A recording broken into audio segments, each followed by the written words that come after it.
down, I know you got me, baby. Assalamualaikum warahmatullahi wabarakatuh. Hai guys, kembali lagi di channel YouTube aku. Seperti biasa, kali ini aku akan membuat learning journal mata kuliah public speaking, yang kebetulan kali ini adalah pertemuan ke-12. Nah, sekarang pembahasannya itu menurut aku seru banget guys, karena ini tuh adalah hal yang sering banget kita alami. Contohnya aku sih, teman-teman atau kalian di rumah tentu sama. Coba kira-kira apa sih, tebak dulu kira-kira apa yang sering dialami oleh banyak orang. Oke, pembahasan kali ini kita akan membahas tentang taklukan demam panggung, kenali, pahami, lalu apa sih. Yang pertama yang akan kita bahas yaitu tentang pengertian fobia speaking, karena ini tuh kan membahas tentang demam panggung. Nah, glossophobia atau yang dikenal dengan istilah demam panggung adalah rasa takut atau cemas berlebihan yang muncul saat seseorang harus berbicara di depan umum. Jika rasa takut berbicara di depan umum ini mengganggu aktivitas sehari-hari, disarankan untuk berkonsultasi dengan profesional seperti contohnya psikolog atau pelatih public speaking atau yang mendapatkan bantuan di dalam lanjut.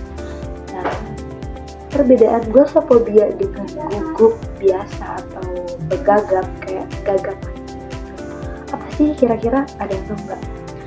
Nah, glossophobia bukanlah sebuah penyakit yang berbahaya atau kronis.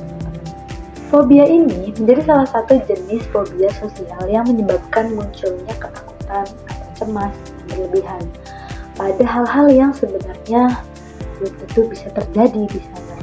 Kemudian penyebabnya itu bisa karena genetik atau perilaku lingkungan atau pengalaman traumatis.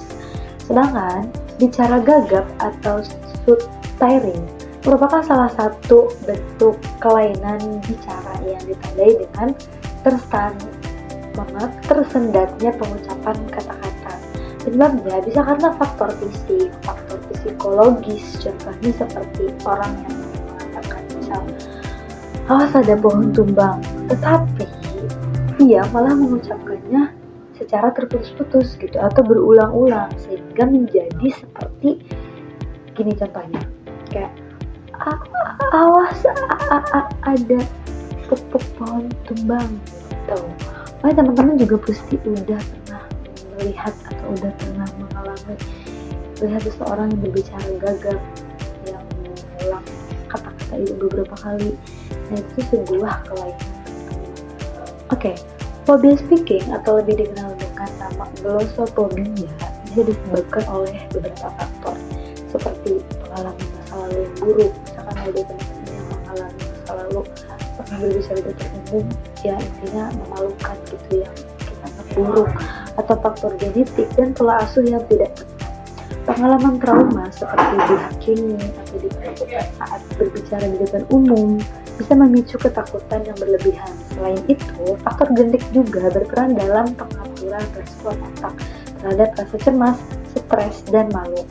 Pola asuh yang terlalu melindungi anak juga bisa membantu mereka kesulitan mengatasi rasa takut ketika harus tampil di depan umum. Jadi untuk para orang tua harus bisa belajar untuk melatih anak-anaknya agar bisa berbicara di depan umum tanpa khawatir mereka akan mengatakan hal salah atau akan mengatakan hal-hal yang memang seharusnya tidak mereka katakan.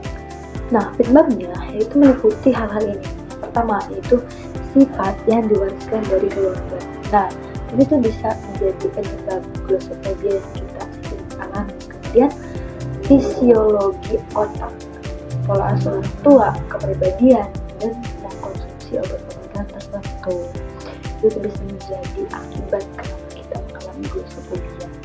Nah, ciri-ciri orang yang mengalami demam panggung atau yang tadi kita sebut dengan glossophobia itu yang pertama, mulut kering, kemudian tangan bergetar, kerongkongan seperti tersumbat atau bisa dibilang itu kering, kemudian jantung berdetak lebih cepat, tangan yang berkeringat, kemudian lututnya lemas, dan tangan terasa dingin.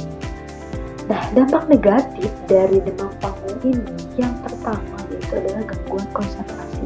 Kita bisa terganggu konsentrasi kita ketika kita mengalami demam panggung. Kemudian penurunan kualitas penampilan, kehilangan kepercayaan diri, gejala fisik yang mengganggu, dan gangguan emosional dan mental, serta hilangnya peluang dan kesempatan untuk kita berbicara banyak di depan umum.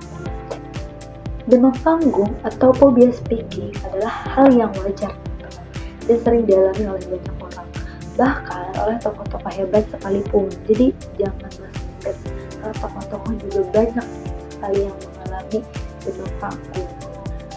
Penyebabnya bisa berasal dari pengalaman lalu yang sudah kita tadi bahas, kemudian kurangnya rasa percaya diri atau ketakutan akan penilaian orang lain. Jadi overthinking terhadap apa yang mesti dipikirkan orang lain terhadap kita.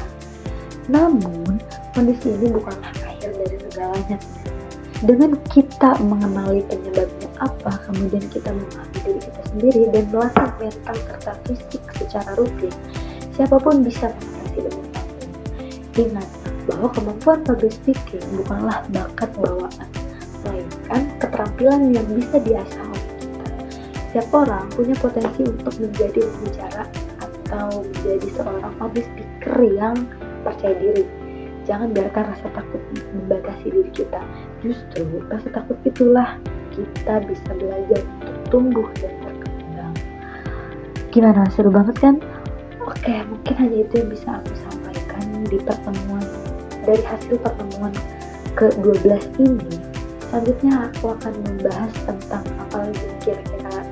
Oke, daripada nanti teman-teman ketinggalan video aku selanjutnya, jangan lupa like, comment, and subscribe, dan pantengin terus video aku karena akan banyak lagi pelajaran-pelajaran yang nanti akan aku sampaikan di sini.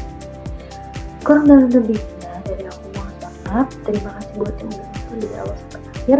Wassalamualaikum warahmatullahi wabarakatuh.